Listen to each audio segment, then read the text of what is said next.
Bismillahirrahmanirrahim. Assalamualaikum tuan-tuan. Tengok. Ubat batuk yang terbaik dalam dunia. Yang batuk berpanjangan. Yang batuk dah bertahun-tahun. Kangkung. Malam-malam. Dah bertahun-tahun dah macam-macam makan. Tak baik. Dah berapa kali dah saya bagi tahu. Pokok jeragau. Cari pokok jeragau. Cabut daripada akar dia. Cabut. Basuh bersih-bersih akar dia, selawat. Bagi yang beragama Islam, selawat. Bagi yang bukan beragama Islam, ikut kaedah masing-masing.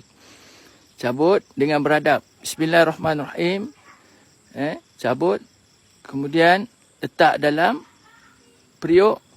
Letak air 1 liter. Rebus sehingga menjadi setengah liter. Lepas tu minum air dia. Baik serta merta batuk. InsyaAllah dengan izin Allah. Belum pernah kecewa lagi lah. Kalau bab batuk belum pernah kecewa. Ramai sangat yang DM saya berkenaan dengan batuk. Dan ada masalah TB, boleh konsisten.